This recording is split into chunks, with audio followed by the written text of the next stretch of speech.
Disclaimer: the views and opinions expressed in this episode are those of the guests and do not necessarily reflect the official policy or position of USA Global TV and Radio. The content presented is for informational purposes only and is intended to foster open discussion and debate. Viewer discretion is advised. USA Global TV and Radio does not endorse any particular viewpoint and encourages viewers to seek out additional information and perspectives. Saving America with Dr. David D. Schein.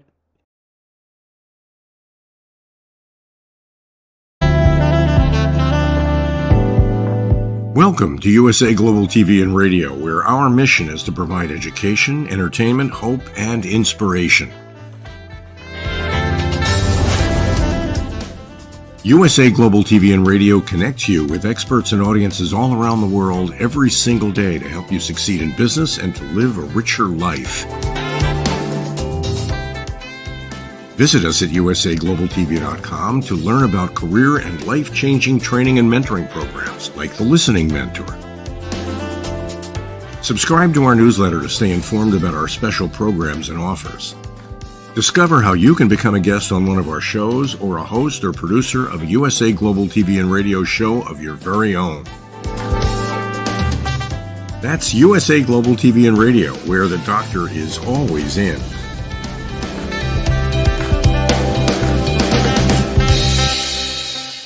Welcome to Saving America. This is your host, Dr. David D. Schein.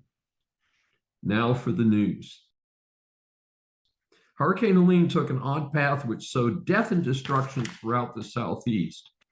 First, I want to extend my heartfelt sympathy to those who lost family and friends to this terrible event, as well as the survivors who are facing a massive cleanup ahead. Having been through hurricanes and floods myself, I do know what it looks like, and when I say heartfelt sympathy, I'm not exaggerating. Latest death toll is an incredible 179 dead, with many still missing. The current economic loss is estimated in excess of $100 billion, and that'll probably be on the low end. Second, hopefully the governments at all levels will step up and get the type of help to people in need, and quickly. There's no time to play politics. Third, I'm concerned about the failure of our political system, regardless of party, to develop better infrastructure with regard to avoiding such disasters.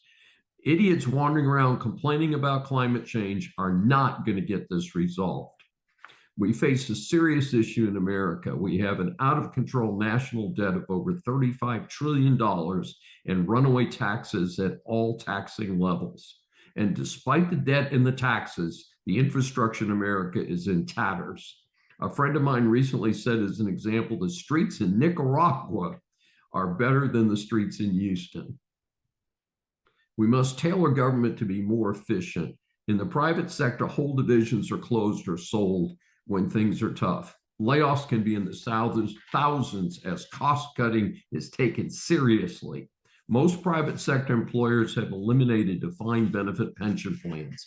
In contrast, governments at all levels continue to bloat out of control in size, salaries, and benefits. And at the same time, infrastructure and actual delivery of public services sinks into the mire. This is time for a change. Tied to this incredible loss is Buncombe County, North Carolina, in the Appalachians. The popular art city of Asheville is the county seat. Last count was 57 dead in just that county, and more than half the deaths for the whole storm were reported in North Carolina. I call for a review of a list of things, including where houses were allowed to be built, what infrastructure was in place, and what warnings were given to the residents, as just some quick starting points. This should not happen in America. This sounds like a third world village. America kicks the can down the road again. Not sure if he has enough awareness to understand what he was doing, but old Joe Biden signed what is called a stopgap measure to keep the government open until mid-December. The lawmakers have had months, but then rushed through this at the last minute. The SAVE Act to safeguard our election system was not attached to the bill, which was promised by the GOP. This got the Dems off the hook, and the usual cowards at the GOP were responsible. Now, switching to the international scene, Israel has begun to assert itself in the Middle East in dealing with terrorist groups supported by Iran. Israel's been threatened from all sides and has finally begun a systematic response. The first step discussed last week was the exploding pagers and radios of the Hezbollah terrorist groups. Israel has also been making targeted raids on individuals heading up the terrorists. They've achieved unparalleled success in taking out the leaders of Hezbollah, especially with targeted attacks in Lebanon. The cowards and terrorists ruling Iran have demanded retribution. They then fired 181 missiles and rockets into Israel in one night. Fortunately, there were no Israeli deaths. Israel's promised to respond. Some are betting it will be attacks on Iran's nuclear weapons production locations or its refineries, or perhaps both. In the meantime, the Abraham Accords' 4th anniversary, trade continues to grow. This is based on a recent report in Newsmax by Meir Ben Shabbat and David Aronson. Following the tragedies of October 7th, the question was whether the Middle East countries that had made peace with Israel under the Trump administration's Abraham Accords would continue to progress. Frankly, these accords were driven by economic desires, not because of the realization that we are all humans, just different. The news is pretty good. Of course, the sad part is that due to terrorism for the involved countries, moving goods through Israel is now safer than moving them through Lebanon, the Suez Canal, and the Red Sea. These countries need to keep that trade moving. They've got to keep their economies afloat also. The Newsmax report cites a new report from the Abraham Accords Peace Institute. In the first half of 2024, there was a 7% increase in trade between Israel and the UAE, a 709% increase in trade between Israel and Bahrain, a 64% increase in trade between Israel and Morocco, and a 53% increase in trade between Israel and Egypt. There was a footnote that while the possible agreement with Saudi Arabia has not directly moved forward, apparently Saudi Arabia is keeping it under consideration for when things settle down. Much coverage in the news has been Ukraine's Zelensky's campaign for support in the United States lately. They have created havoc in Russia by sending in drones and have captured an area inside Russia where they claim attacks have been launched against the war-torn country. However, realists caution that Russia is still ahead and unlikely to lose this war. After 2 years of war, Russia has captured the eastern Ukrainian town of Oldehar, which has been under intense attack. This is part of the terrorist Putin's goal of conquering all the Donbass region, which includes Donetsk and the Luhansk provinces. It now controls 80% of the overall area, with control of 98.5% of the Luhansk region and 60% of the Donetsk region. These are not good signs for Ukraine, folks. The VP debate is a big yawn. While I will comment more on the debate in my unscripted politics show with Kevin McDonald on the Brushwood Apple Network, it simply was irrelevant to the presidential election. J.D. Vance, as expected, was the better debater and even did a good job of dealing with another pair of highly partisan moderators. Walz lied his way through the evening, except his admission in response to a question about him lying. He also glossed over his cozy relationship with Red China. In fairness, Vance kept his eye on the ball about the fact that despite Harris's promises, she and Biden have been in there for nearly 4 years. Why has she not fixed all of the admitted problems by now? I do not feel that Vance hammered Walz enough on his failure to protect Minneapolis during the highly destructive riots. A Chinese nuke sub sinks in port. This is from a report in the Epoch Times, quoting the Pentagon and other sources. It's a serious subject, of course. China's newest nuke sub sank in its dock. I'm not sure if it was a loss or just needed to be pumped out. The report also indicated that this is a small sub that might be used to attack Taiwan, not a major ocean-going sub. This is relevant since the U.S. Navy has admitted that it is way behind China on increasing its fleet to match up with China. Hopefully, the U.S. Navy and its allies are at least ahead on technology. According to the report, as of 2022, China had 6 nuclear-powered ballistic missile subs, 6 nuclear-powered attack submarines, and 48 diesel-powered attack submarines. They're expected to add a greater number over the next 12 years. In my other reports and articles, I've advocated for development of a major fleet of nuclear attack subs for the United States to ensure control of the seas throughout the world, in addition to an aggressive approach to control space. To do so, we must continue advanced research, implement the death penalty for anyone spying on the development of these technologies, and of course, we need to provide appropriate funding. I have proposed that much of the federal government budget is wasted, and that includes the military. We need to have a lean, highly technologically advanced military. Nuke subs and military control of space are at the very top of that list. And to wrap up today, there's a smart idea for an older product. Ford has announced the support belt trademark, which it claims, to quote, is the first seatbelt accessory designed by a U.S. automaker to help mastectomy patients travel comfortably on their road to recovery. Ford research designed and validated it, and it was developed with the thoughtful input of patients, doctors, engineers, designers, and other experts, close quote. Some of the attributes include simple Velcro fastening system, comfortable foam core, recycled soft suede-like surface material, and performance-tested leather trim. This is free, and there's a limit of 1 per customer. Pay shipping only. It is only approved for use for the shoulder part of the seatbelt for Ford and Lincoln cars.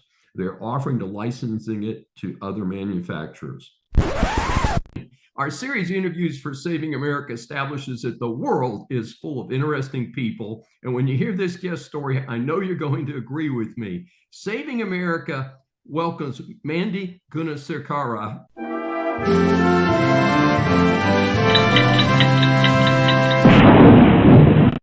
She's a veteran environmentalist attorney, energy strategist, and communicator. She was chief of staff at the U.S. Environmental Protection Agency during the Trump administration. She was involved in one of the more controversial acts of the Trump administration. She was the architect of withdrawing the U.S. from the flawed Paris Accord. And we're going to ask her about that. Currently, she's a visiting fellow at Heritage Society, also called the Heritage Foundation, a principal at Section 7 Strategies, co-founder of Satoshi Action Fund, and a media commentator for Fox, Fox Business, and Newsmax. Her first book, Y'all Fired, A Southern Belle's Guide to Restoring Federalism and Draining the Swamp, has just hit the shelves. She lives with her husband and 2 children in Oxford, Mississippi. We welcome Mandy Gunasekara for her first appearance on Saving America. Well, David, thank you so much for the introduction, and it is wonderful to be with you today. Well, thank you so much. As you know, we ask our guests 3 questions. So reaching back into your recent past, explain to our audience what the Paris Accord was about and why it was important to extract the United States from it. Well, it was a really big deal because it sent not only a message to the world that President Trump was going to shift his focus and put the interests of the United States first, he also made clear to the voters that the days of promising one thing on the campaign trail and then doing something different when you get to Washington, D.C. were over. And really getting out of the Paris Climate Accord was a key part of this. Recall, during the Obama administration, all of the UN delegates and the climate conference attendees, they dealt with an administration that would apologize for American excellence. President Trump made clear that that day was over, and withdrawing from the Paris Climate Accord was a key part of that. There were obviously economic benefits, job benefits, but also American sovereignty benefits, because we knew what the left was going to do, and we've seen it on full display during the Biden administration, that they would try, nonprofits would try to take the Paris Climate Accord to U.S. court systems and use it as an argument to justify regulatory actions that were otherwise unjustifiable. So it really sent a strong signal. American interests were going to be first. And I'll tell you this, David, I briefed the president a number of times on getting out of the Paris Climate Accord. And the craziest thing was that there were a fair amount of people that worked for President Trump during the early days of the Trump administration that wanted us to stay in. So there was the stay in crowd and there was the get out crowd. But every time, and what ultimately it came down to, I briefed him on the Paris Climate Accord, he would turn to me and ask me a question. What is this going to do for the US worker? He made very clear that he wanted the United States to only be a part of agreements where it was a good agreement, number one, and number two, it was going to boost the outlook and opportunity of the American worker and the American business. The Paris Climate Accord is the extreme opposite. Also, it undermines environmental progress, something we've done very well in this country. So getting out was hugely important and a monumental event during those first few months of the Trump administration. And one footnote to this, I seem to recall, again, it's been a few years now, that it put Red China in a different category than the United States. So we would be subjected to extreme standards, and they basically got a free pass, even though they're the number 2 economy in the world. Is that correct? Yeah, that's right. All the hardship fell on the United States, while China, Russia, and India got an absolute free pass, and they are the worst offenders when it comes to any form of pollution. Absolutely. Fascinating. So our number 2 question, your new book has quite a title. I'll say it one more time. Y'all Fired, A Southern Belle's Guide to Restoring Federalism and Draining the Swamp. So what's this book about? I think I've got an idea. Well, it's mostly in the title, Y'all Fired, plural, when applied appropriately. But it really is, there's 3 main parts. The first part is my anecdotal experience with the deep state. And this includes things you wouldn't believe. Putting me up in a sex hotel away from an official delegation meeting when I had gone to Germany to negotiate on behalf of President Trump and U.S. interests. Anonymous tips turning into frivolous investigations. It doesn't matter whether there was merit or not. What it resulted in was tens of thousands of dollars in legal bills and a lot of wasted time, energy, and resources. So it's an anecdotal snapshot of my experience with the deep state at an agency that I would characterize as ground zero for activists that not only don't listen to the President Trump and try to undermine his policy direction, but will go out of their way to demean, degrade, and demoralize any of the political appointees that are doing the work for him. And so that's the first section. The second section is really a historical review of how did we get to this position where we are today, where the deep state truly is unaccountable and out of control. So it's a historical look going back to the late 1800s and really the shift of the states leading the charge versus this growing capital district and affiliated industries. And I say it really goes back to the passage of the 16th Amendment, which was establishment of income tax, and the 17th Amendment, which was how we elect our senators. It really changed some fundamental aspects of our constitutional republic that opened up the gates for the FDR New Deal Constitution to come in and then shift the focus of the citizens to looking to the government to solve their problems instead of figuring it out for themselves. So those changes, that platform, and then the establishment of agency deference. Up until recently, we got to check on that. But up until recently, that has really allowed the proliferation of the deep state to where today there's around 2.9 million unaccounted bureaucrats that are responsible individually for implementing the laws of the lands. I'm sure the founders just hearing me say that are rolling in their grave. That's not the way it's supposed to be in our constitutional republic. So that leads me to the last section, the third section, which is, well, what do we do about it?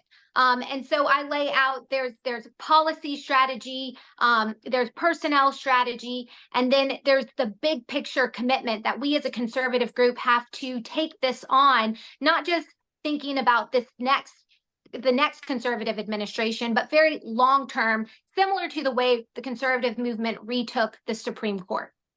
Absolutely. And by the way, for our audience, I have a business law 101 out talking about the demise of the Chevron doctrine, which is what we referenced a few minutes ago. That meant if a bureaucrat said something, you had to go through the whole bureaucratic process before you could even go to court. And then when you went to court, the federal courts would say, oh, Well, the federal agency said this. Well, clearly they must be the experts. And that was a judge-created doctrine. And I'm so glad that our U.S. Supreme Court, with 3 recent nominees, has helped to restore a little balance in Washington. Not a lot. And a third question is tied in with our second question, which is, we've talked about the deep state a lot, but that's the entrenched bureaucracy in DC. And as I pointed out in a different recording recently, overwhelmingly members of the Democrat Party. I mean, openly members give money to the party and so forth. How do we break that? What are the solutions that you suggest in your book? You highlight the problems. What few solutions can you suggest in our limited time here? Yeah, so I would say there's structural suggestions and then there's technical suggestions. The structural really start with the budget. Day one, we can't just rubber stamp the budget from last year, and this will require some working with Congress and some courage in Congress. But if we win this next election cycle in the ways that we possibly could and bring in some courageous members of Congress to do their job and work with the president, we can very quickly limit the scope of the federal government. I would suggest a day one executive order getting all agencies to submit budgets that cut 30 to 40% and then incentivize additional cuts. So step one is structural, and it's the budget. Step two is including the elimination of offices and full-time employees that do not fit within tangible fulfillment of the agency's mission. At EPA, it's clear, protecting public health and the environment. But I could tell you, David, today there are so many offices that have nothing to do with that, but continue to be a drain on taxpayer resources. And whoever's coming in has the ability to reshape, redraw, and redistribute the resources, the appropriated resources within the agency. And so that is going to be a very important exercise. Also, moving some agencies out of DC. The more we can get bureaucrats or people with a regulatory responsibility closer to the people and entities that they actually impact, the shorter that line of accountability will be and the better the outcomes. So those are a couple of the structural changes. The technical changes, these are things you've likely heard of, but it includes something like Schedule F. I was the chief of staff at EPA when Schedule F was rolled out towards the tail end of the first Trump administration.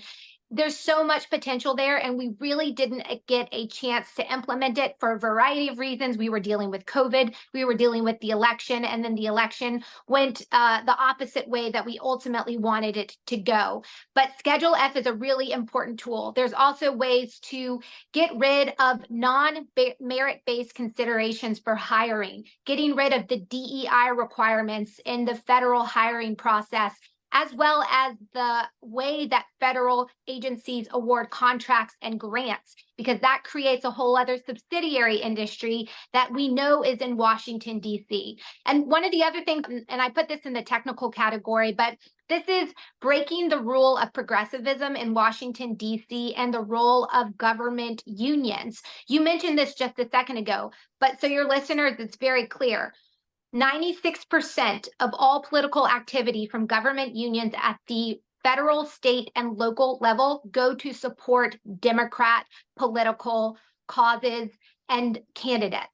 That is absolutely backwards. And so we've got to be willing to break apart these unions, ultimately get rid of them. The notion of a public sector union flies in the face of what that should really be about. And it's also inoculated bureaucrats working in Washington, D.C. that do little more than take a taxpayer-funded check home with them, and they don't actually contribute to the betterment of our government or fulfillment of important agency missions. So that's it in a nutshell. I get into a lot more detail, but that's the general take on proposed solutions to this problem.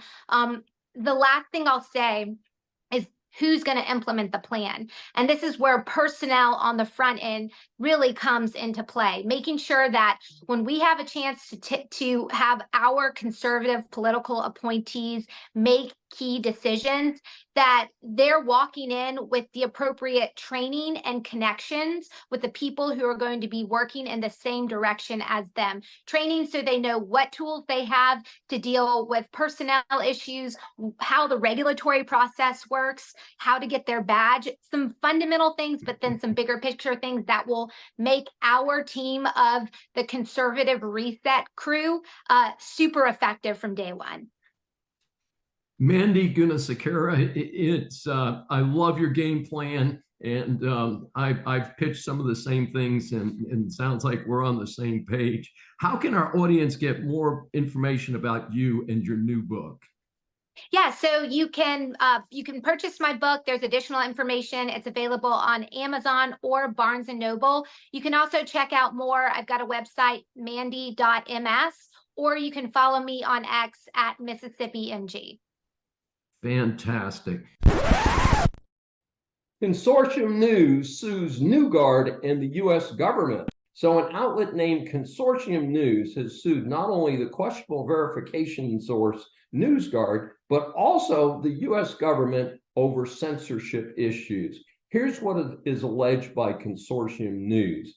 At issue is that NewsGuard tagged all 20,000 pieces of content, including videos, published by Consortium News since 1995. Folks, that's a long way back.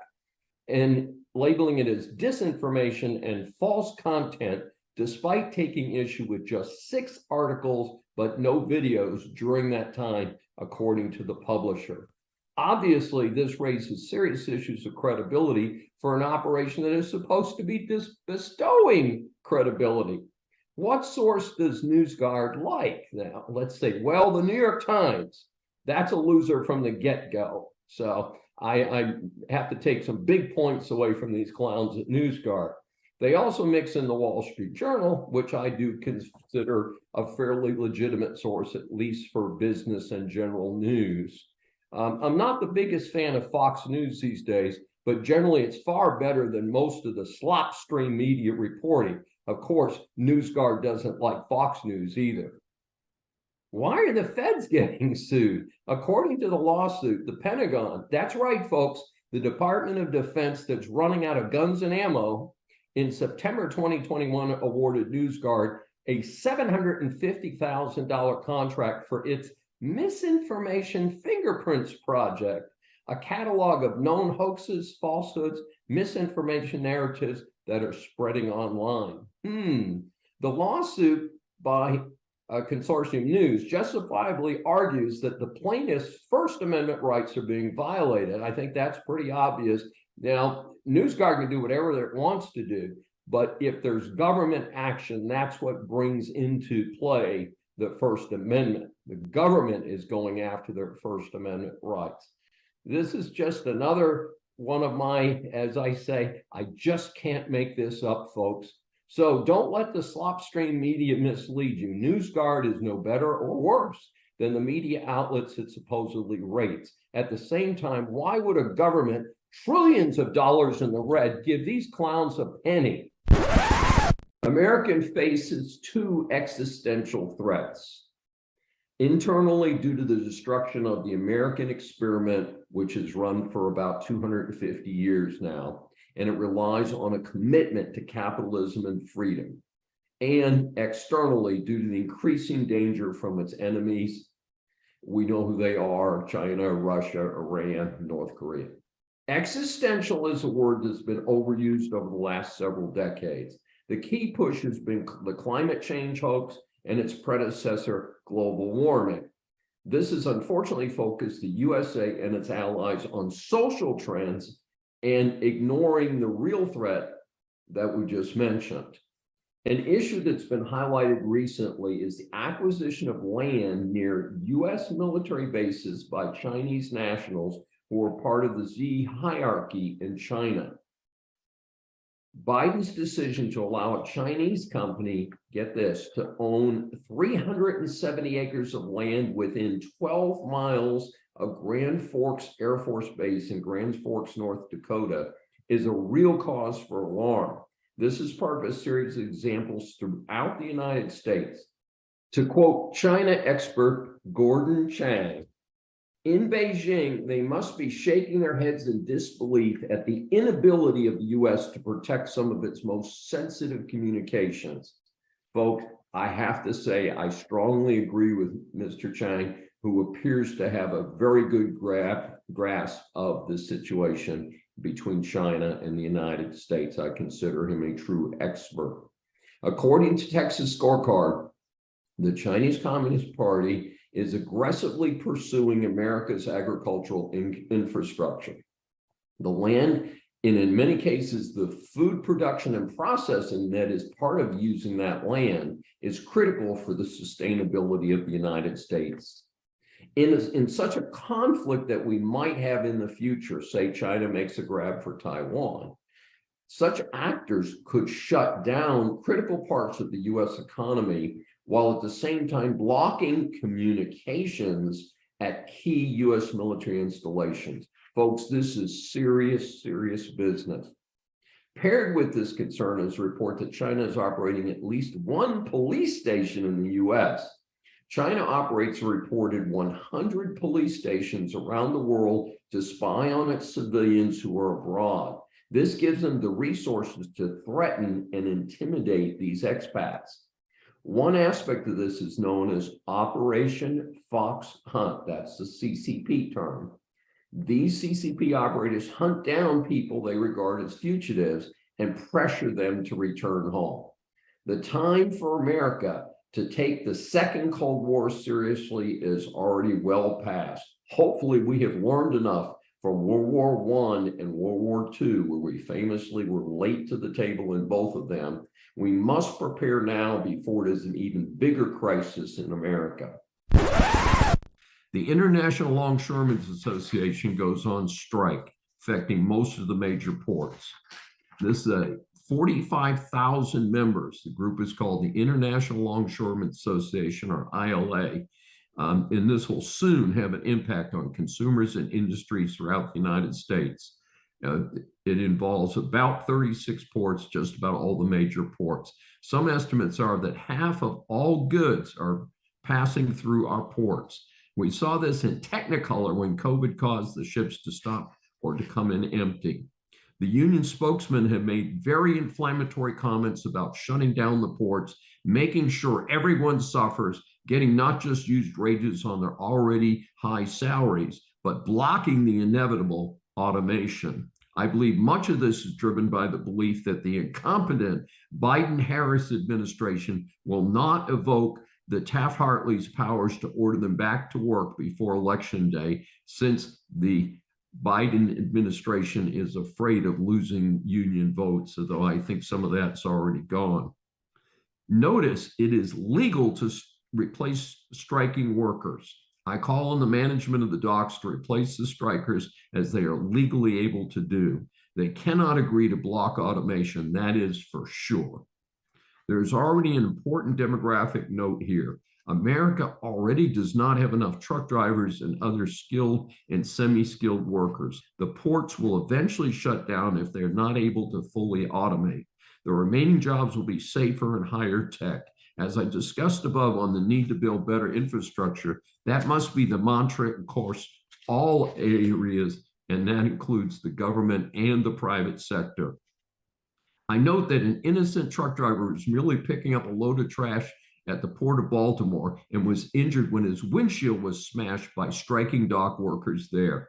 I call for the police in Baltimore to swiftly arrest those who were involved and make sure that they get jail time to stop this mob violence. As we are finalizing this report, there was a sudden tentative deal to delay the strike until January 15th. Much of the news media is promoting this as a big-time settlement. This really just kicks the can down the road, which is something that we're very familiar with when we hear from Washington and the politicians. This was clearly a gimme to the Biden-Harris administration by the ILA. This strike would make the current administration look bad right on the eve of the election and might turn the tide in favor of Trump here in this tight election race. Word is that this tentative agreement will increase hourly wages by a ridiculous 62% over the life of the 6-year contract.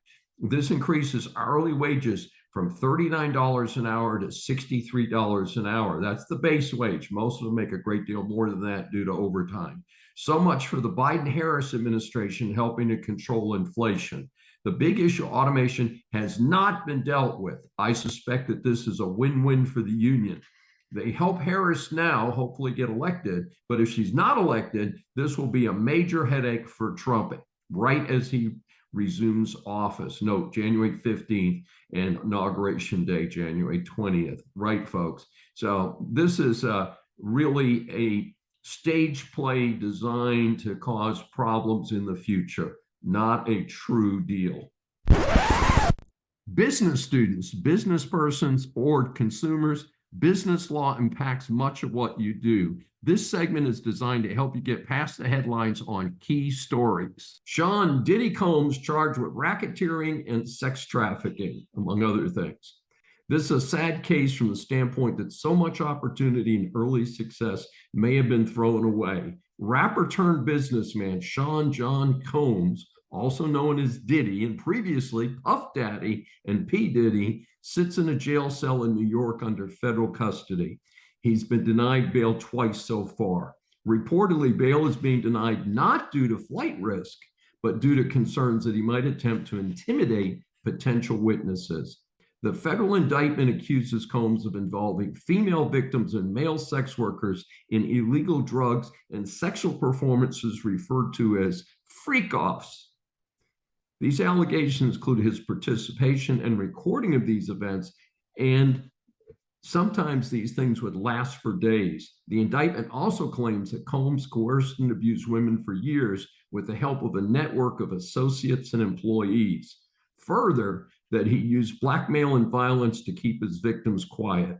If convicted on all counts, he could spend the rest of his life in prison. His Wikipedia page describes his business success involving moving from Uptown Records to his own recording company, Bad Boy Records. He gained early success with performers like Notorious B.I.G., Mary J. Blige, and Usher. He won 3 Grammys out of 13 nominations and a list of other awards. Observers knew his arrest was likely in the cards after his mansions in Los Angeles and Miami were raided by authorities 6 months ago. This was related to investigations of sex trafficking. His former girlfriend, the performer Cassie, filed suit last year alleging very serious abuse by Combs. While that case was settled quickly, the house of cards was beginning to fall. Subsequently, there have now been additional lawsuits filed against him related to sexual abuse and similar claims. Due to his wealth, Combs does have top legal counsel who have promised to continue to fight to get him released on bail. His attorneys have also strongly proclaimed his innocence.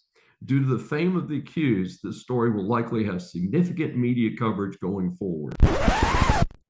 SCOTUS rules for the RNC by partially reinstating an Arizona voting law.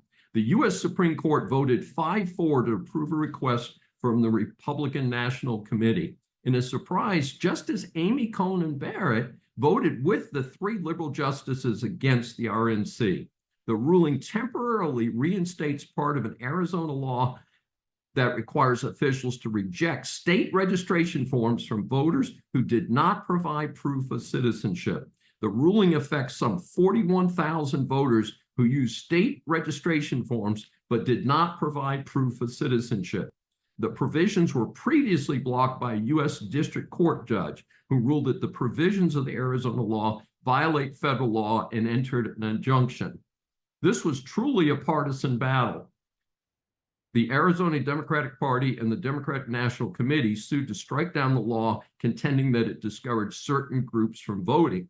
In turn, Michael Whatley, chairman of the RNC, stating that the partial reinstatement was a seismic win in the fight to stop non-citizens from voting. And the Arizona Senate Republicans noted that the ruling affirmed that voters who register with the state must provide proof of citizenship to cast a ballot in our elections moving forward. So very interesting point counterpoint there. The RNC, however, had also asked SCOTUS to restore the Arizona law provisions that require voters, when registering to vote, to provide their state or county of birth, and that require counties to verify that voters on the rolls are citizens and purge the ones who are not. However, a majority of the justices did not rule in favor of this provision. The restoration is in effect pending the outcome of the case in the U.S. Court of Appeals for the Ninth Circuit. Given this narrow ruling and the fact that the Ninth Circuit does tend to lean liberal, the law may still not be enforced in the future. The issue of persons improperly registering to vote is a national concern. The RNC has made it an issue across the country. The U.S. Supreme Court ruled to permit, for now, abortions to be performed in Idaho when pregnant women are facing medical emergencies. The case involves an Idaho law that bans almost all abortions after 6 weeks unless needed to prevent a mother's death. The law threatens doctors who violate it with 2 to 5 years in prison and loss of their medical license. The federal government sued, claiming that the restriction did not clearly permit later abortions when the pregnant woman is in an emergency situation where an abortion might contribute to saving her life. The suit claims that the state law must yield to a 1986 federal law known as the Emergency Medical Treatment and Labor Act, EMTALA, when the two statutes conflict. The key difference is death of the mother under the Idaho law and the federal rule where it would only contribute to saving her life. So it doesn't have to be a clear death situation. SCOTUS ruled 6-3 in favor of releasing the hold, with 3 of the 6 conservatives siding with the 3 liberal justices. In an odd repeat of the accidental posting of the Dodd decision repealing Roe v. Wade, a draft of this SCOTUS decision was posted but then taken down. Any discussion of abortion, of course, is subject to great scrutiny, as it is an issue for both sides in the upcoming elections. The Supreme Court did not resolve the underlying legal dispute, opting instead to dismiss the case as it was improvidently granted. In a recent poll, over 80% of respondents would permit an abortion if necessary to protect the health of a pregnant patient facing a medical emergency. Our series of interviews for Saving America establishes that the world is full of interesting people. And I think after you hear this interview with John Gardner, you're going to agree with me that he's part of the interesting people. He's a self-taught entrepreneur after 2 decades of experience in American manufacturing. After traumatic injury as a teenager, he dropped out of high school and left Ohio to pursue his dreams in California. He slept in his car, ate canned food, and worked at restaurants. At the age of 25, he started a business out of his apartment based on cutting tools that his father had engineered. By overcoming adversity with determination and tenacity, he now sells his product to the U.S. Navy, NASA, Lockheed Martin, Ford Motor, the FAA, and thousands of other companies. His first book is Manufacture Local: How to Make America the Manufacturing Superpower of the World. This is a topic that is near and dear to my heart, and I think many other Americans. We welcome John Gardner for his first appearance on Saving America. Thanks for having me on, Dr. Schein. It is our pleasure. As you know, we ask our guests 3 questions, and so we'll get started. So many people drop out of high school, wander off to California and elsewhere. They often end up in misery or working at a fast food joint, and there's some songs along those lines, of course. How did you change that direction in your own life? Well, I was working in restaurants, but I picked the highest end ones to work in, and I really just wanted independence. And I had left Ohio, Pittsburgh area to pursue acting because I was raised without a TV and a phone. And then I got hit by a car and had brain surgery, traumatic brain injury, and was in the hospital in a coma for a while.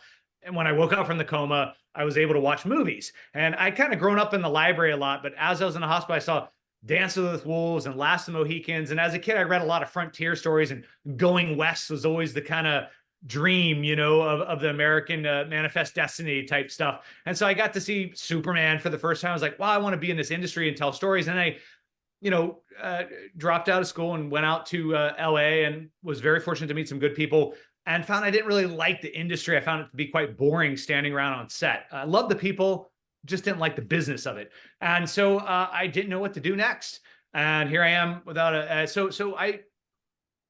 I kind of remembered that my dad had started a business out of his garage when I was a kid, 9, 10, and 11. And I worked in the garage on a World War II era grinding machine. And I think it really was my dad's example of, hey, you can just start selling a product. As long as you have a product to sell, you can start something in your garage.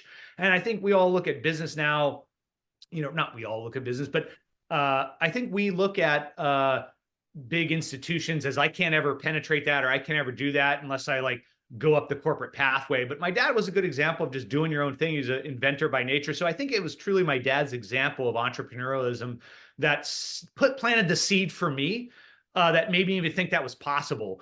He shut that down, and he liked having 40 hours a week and a steady paycheck and health insurance. And he liked kind of the safety of that. He's more of an inventor. So he shut that down. I was mad at him as a kid because I was making good money working for him. But I believe that the answer is what really started me on that. What saved me was really my dad's example.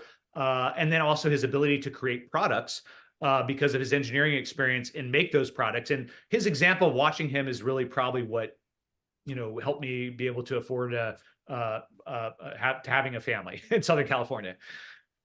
Just an amazing story. So your new book specifically addresses offshoring, as it is called. Instead of focusing on the positives, you describe some of the real downsides. Please share some of them with our audience. Well, they're across the board. No nation has independence if it doesn't make its own products and it's reliant on its foreign adversaries for its basic goods. 90% of our medicine comes from overseas, and a lot of it is tainted and poisoning us. But we talk about the environmental aspect. You're shipping 7,000 miles on cargo ships, which burn raw crude oil. America has some of the cleanest environmental laws in the planet. So making stuff here is just cleaner for our country. But also national security. A significant portion of our goods for our defense industrial base are made overseas by our strategic adversaries. So that's just some of the common sense items. Some that people already talk about, but the things that I've learned or noticed from my experience in the industry that isn't talked about is the human capital, the know-how. Just because you can have a drawing of something and engineer it well does not mean you know the process is to make it. I recently automated a machine shop I have and have lights out manufacturing, meaning it runs overnight while nobody's there, unattended. Mm-hmm. And the hurdles to that are immense. You always learn stuff in any new process. This was kind of proven by, I think it was the Undersecretary of Defense was talking about the Navy stopped making torpedoes for 20 years from 1996 to 2016. And it took them, I believe it took them 2 years just to figure out how to make them again, because it was all new equipment, all new machines, all new personnel. Nobody knew how to make them again, even though they had the drawing. And I think it really showed, World War II was fought and won in 4 years. And it took 2 years just to learn how to make torpedoes again. So also, World War II was fought and won. We supplied our allies with massive amounts of manufactured goods. The Soviet Union, we supplied. The UK, we supplied with Liberty ships going up in the Arctic Sea. That was all done because we had civil manufacturing might that could be turned to military manufacturing in time of need. Right now, we don't have civil manufacturing might that can be turned. We do. It's just not as strong as it should be when we're relying on our foreign adversaries. So I think national security is the no-brainer, but also the human capital and how much time it takes to learn how to do something again is the most untalked about thing that is lost when we offshore as much as we have. Incredible. And so our third question is, okay, you've described the problem. I'm a true believer. I agree with what you're saying. What are some of the keys to getting manufacturing moving forward again in the United States? What do we need to do? Well, we need to put American companies on a level playing field with foreign companies. And the number one way to do that historically, since the Babylonian Code of Hammurabi, is tariffs have been in use since then in recorded history. And I have a chapter in my book that says tariff is not a four-letter word, because when I first heard tariff back in, I was like, oh, aren't those bad? We've just been brainwashed to think, have a knee-jerk reaction that they're bad. But America funded itself with tariffs for 140 years. Income tax did not exist. Sales tax did not exist until the 20s and 30s. America funded itself solely through tariffs for 140 years, and during that time, we were able to build up our industries behind this protective wall that even the playing field between our nation and other nations. And we bought too hard into the unilateral free trade theory, meaning if you tariff us at 200%, we're still only going to tariff you at an average of 3.4%, which is our average tariff rate right now, which doesn't make much sense to me. Another way tariffs help American manufacturers is to drive large volume jobs back, and so that companies can take advantage of the most beautiful thing in the world, even more beautiful than compounding interest, in my opinion, which is economy of scale. Any manufacturer knows that when you make 5 parts, it's much more expensive than if you make 5,000 parts per part. And the reason why is all the programming, all the tooling, all the machines, all the training that you have to do for 5 parts, you can then spread that cost out over 5,000 parts. But because of cheap labor, slave labor, lax environmental laws overseas, large lot jobs, large volume jobs tend to be pushed overseas. But if we bring those large volume lots here, then the price of American-made goods will go down because they have larger volume and can spread that cost out. Americans need to be put on the same playing field. You also hear a lot of economists say, oh, American manufacturing needs to be automated. It needs to have robotic cells. Well, no manufacturer invests in robotics or automation unless they have a large volume, because you keep things, robotics and automation and lights out manufacturing is for large volume jobs. So you only do make that investment if you have the volume up front, and tariffs help drive the volume back here. So I could go on about this for a long time, but I don't know how much more time we have. So, I think, one recent way that, is tangentially related to the problems American producers face is, I saw this thing about hazelnuts, organic hazelnuts. And this organic hazelnut American farmer was trying to get the organic certification. He found Turkish hazelnuts were being labeled organically, and he tracked down these companies overseas. They went to blind trusts. Nobody knew if these hazelnuts were actually organic. Now, 100% of American companies that claim organic are audited by the FDA. Only 2% of foreign companies that claim organic are audited by the FDA. And so they can claim it, and it's never proven, and they can undercut American pricing because they don't have to follow the same standards that American manufacturers or producers and agricultural producers, in this case, have to follow. And I think having fair trade and tariffs are the leveling field for that. So those are just some of the things that the big dynamics I think can really kick things off for American manufacturers. John Gardner, love talking with you. And again, we want to mention your new book, Manufacture Local, How to Make America the Manufacturing Superpower of the World. And there it is. Oh, in large format. Okay. And great thoughts, and certainly something that is being talked about a lot. We had a lot of interruptions with COVID, and because a lot of things were made overseas where some factories were totally shut down. Now the port strike, who knows what's going to happen with that? Absolutely. So it looks like a lot of your topics are going to become, if they weren't already front of mind, are going to become even more front of mind over the next few weeks. So we're delighted to have you. And so tell our audience, how can they get more information about you and your book? Well, you can find my book on Amazon or Barnes and Nobles or bookshop.org. Just Google Manufacture Local, John Gardner, it'll come up. And my email is John, JOHNG, author, AUTHOR @gmail.com. John G. Author @gmail.com. And thanks so much for having me on, Dr. Schein. It's such a pleasure meeting you and talking to you. As we grow up, a common reference for success or failure is the letter grade. Whether we're in grammar school or college, we all want an A grade and certainly regard an F as a big failure. Here at Saving America, we scan the news for reports of celebrities, politicians, or others who just end up in the public eye So the A grades are awarded to people and organizations for great service to their communities, and the F grades, of course, are unfortunately more common, are awarded to those who need to do a lot better. A disease known as political correctness has swept through America. It has especially damaged education at all levels. The case of Christian McGee is a great example. He received a 3-day suspension for using the phrase illegal alien in asking his teacher a question at Central Davidson High School in Lexington, North Carolina. His family has helped him file a lawsuit in federal court accusing the school of violating his First Amendment rights. Christian's mother explained that this could have him viewed as a racist and might impede his chances for college. The school would not comment directly, but explained that this apparently involved their code of conduct. So the student handbook states, schools may place restrictions on a student's right to free speech when the speech is obscene, abusive, promoting illegal drug use, or is reasonably expected to cause a substantial disruption to the school day. And this is a quote according to the Carolina Journal. Now, how would using a correct term like illegal alien in any way violate the above code? That's beyond me, folks. But then again, I only have 4 earned academic degrees.